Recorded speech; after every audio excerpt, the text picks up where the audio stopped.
anda semua nak dapatkan video yang lawa untuk publish kat YouTube, stay tune sampai habis video ni. Saya akan terangkan 3 basic penting untuk video kita lawa dan kita boleh upload dekat YouTube kita sendiri.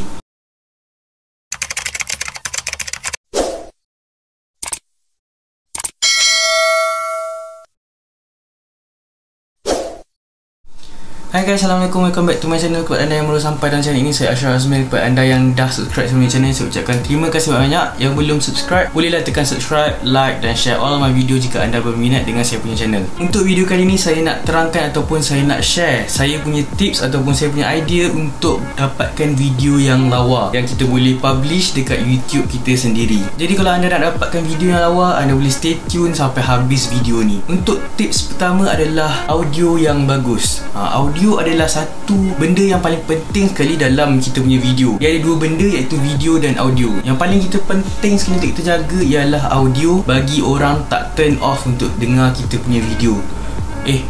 Tengok kita punya video. Sebab bila kita tengok video, kita mesti nak dapatkan audio yang jelas. Ada beberapa videographer yang pentingkan dia punya audio sehingga kan nak bagi dengar dia punya crispy dia. Maknanya macam bila dengar tu sedap lah. Tapi bagi saya sebenarnya yang penting adalah jelas dan kuat. Itu adalah yang paling penting sebagai seorang beginner dalam videografi ni. Lagi satu ialah kita kena pastikan yang kita punya lagu background itu sesuai dengan video kita, tidak terlalu kuat ataupun tidak terlalu perlahan untuk didengari oleh audience kita. Apa yang saya cakap tentang perlu pastikan lagu background kita tu sesuai dengan video kita, seperti video tutorial ataupun video bercakap, sharing, janganlah gunakan video yang terlalu hype, dia tinggi. Bila dia ada rentak yang tinggi ataupun terlalu catchy, dia tak dapat samakan dengan mood kita punya audience lah. Bila vlogging itu tidak masalah, tidak ada masalah untuk kita gunakan background music yang agak catchy dan agak kuat lah. Saya ada masalah audio ni daripada dulu, daripada awal-awal lagi, sebab kan saya punya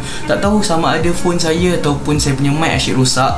And sekarang Alhamdulillah saya dah cuba untuk memperbaiki saya punya audio, tapi masih lagi orang komen dekat video-video yang bawah-bawah ataupun video-video yang awal-awal saya dulu tentang masalah audio saya. Jadi nampaklah kat situ yang masalah audio ni terlalu besar sehingga kan ramai yang kritik saya sehingga sekarang pun, padahal video yang first dulu. Jadi kat situ kita dah boleh nampak betapa pentingnya penjagaan audio yang bagus. Tentang audio ini saya akan terangkan ataupun saya akan jelaskan lebih lanjut di video-video yang akan datang, sharing ataupun tutorial lah. Jadi anda kena stay tune untuk next video saya tentang audio. Okey, perkara kedua ialah orientation ataupun orang panggil ukuran untuk video kita. Ukuran untuk video kita yang paling sesuai ataupun yang paling bagus sekali ialah 16 nisbah 9, iaitu panjang dia 16 dan 9 tu ialah dia punya lebar dia yang orang panggil.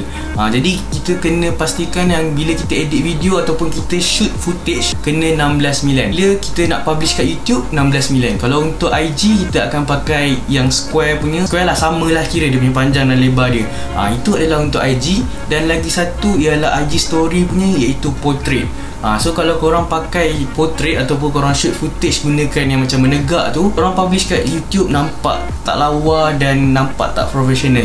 Jadi kita kena gunakan nisbah ataupun orientation dia 16:9 untuk dapatkan footage yang lebih profesional untuk kita punya YouTube channel lah. Ramai subscriber saya yang message saya kan, yang ada nombor saya tu, semua banyak yang message saya tanya macam mana ataupun pendapat tentang editing dia, adakah okey ataupun tidak. First thing first is saya akan tengok dia punya orientation dia. Kalau portrait, saya dah cakap siap-siap tukar. Lagi-lagi bila dah shoot kan, so kena tahu alert daripada awal. Daripada kita shoot kita punya footage, kita kena record landscape. Jadi nak masuk ke dalam video untuk YouTube lebih senang dan lebih profesional lah. Jadi kalau anda gunakan portrait itu lebih sesuai untuk IG story sahajalah. Biasa saya shoot untuk macam saya memang nak post dekat IG story, saya akan shoot dulu portrait macam tu, lepas tu baru saya post dekat IG story. Itu lebih sesuai. Idea seterusnya ataupun idea yang ketiga, yang last sekali, ialah lighting. Lighting ni saya masih lagi tak dapat nak kuasai dengan sepenuhnya kerana saya run off budget, and mostly lighting memang harga agak mahal. Contoh-contohnya macam Godox, semua tu brand-brandnya tu semua harga 400 ke atas lah. Yang paling murah saya pernah jumpa pun RM400. Jadi saya agak susah sikit nak dapatkan lighting yang bagus. Lagi-lagi macam dalam bilik ni hanya ada satu mentol ataupun bak yang Kalimantan, kalau korang tahu, yang panjang tu ada satu tu, and lagi satu saya terpaksa gunakan macam ni. lighting daripada Torchlight ni, brand daripada Indonesia ni, Surya. Saya terpaksa guna ni untuk tambah lighting saya. Itu pun masih lagi kurang memuaskan. Jadi untuk beginner macam kita ni, kita just fokus on lighting tu bagi nampak subjek kita.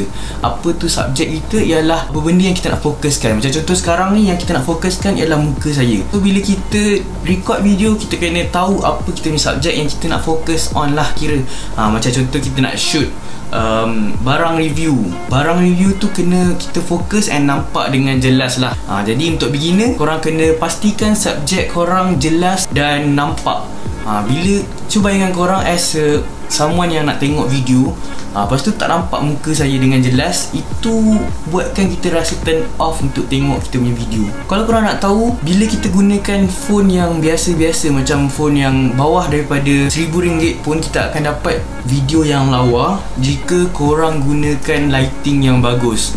Lighting yang bagus ni dia macam satu benda wajib lah untuk kita buat video. Ataupun fotografi pun memang kita kena gunakan lighting yang bagus. Saya tak nak cakap terlalu technical untuk bab ni, tapi memang korang kena faham yang kamera ni diperlukan lighting ataupun pencahayaan untuk dapatkan shot yang lawa dan lebih jelas serta sharp lah orang panggil. Jadi korang kena pastikan korang punya bilik korang penuh dengan lighting yang bagus-bagus lah. Kalau korang rasa macam ada bajet sangat, korang boleh beli ring light. Saya pun dah order ring light and insyaAllah saya akan review dan saya akan tunjuk kat korang ataupun saya akan buktikan kat korang adakah betul dengan ring light yang harga murah boleh dapatkan lighting yang lawa. Kalau korang nak tahu mana saya dapat idea ni, saya dapat daripada video channel Cikgu Uluan. Korang boleh tengok dekat atas ni. Sini lah ni. Korang boleh tengok dia buktikan yang video gunakan ring light LED yang hanya harga berapa ringgit je, dia boleh dapatkan lighting yang bagus. Dan saya akan buat review, saya akan unboxing lepas ni, dan lepas tu saya akan tengok lah adakah betul ataupun Cikgu Uluan tu menipu. Okay, so nanti stay tune untuk next kita punya content. Alright, okay, jadi itu sahaja 3 cara ataupun 3 idea dan tips daripada saya untuk mendapatkan video yang bagus. So korang just jaga kualiti korang, insyaAllah subscriber korang akan naik dan ada yang akan perasan korang punya one day. Macam saya sendiri memang lambat, maybe kualiti saya tak terjaga sangat daripada awal, so tak ramai yang nampak saya punya channel. Jadi insyaAllah kalau lepas ni saya punya kualiti lagi bagus, lagi ramai yang akan subscribe korang punya channel lah. Jadi saya ucapkan selamat maju jaya kepada anda yang baru ataupun dah buat YouTube tapi masih lagi tak ada kualiti video yang bagus. Selamat berjaya untuk cuba saya punya tips ni. Kalau anda ada rasa macam ada benda yang tak kena ataupun salah apa yang saya cakap, korang boleh tulis kat komen. And kalau korang ada pendapat ataupun korang ada idea yang lagi bagus, korang boleh tulis kat komen. Okay? Jadi itu sajalah untuk kita punya video kali ni. Kalau korang minat dengan saya punya video dan channel saya, boleh tekan subscribe, like dan share all my video. Itu saja daripada saya. Assalamualaikum dan bye.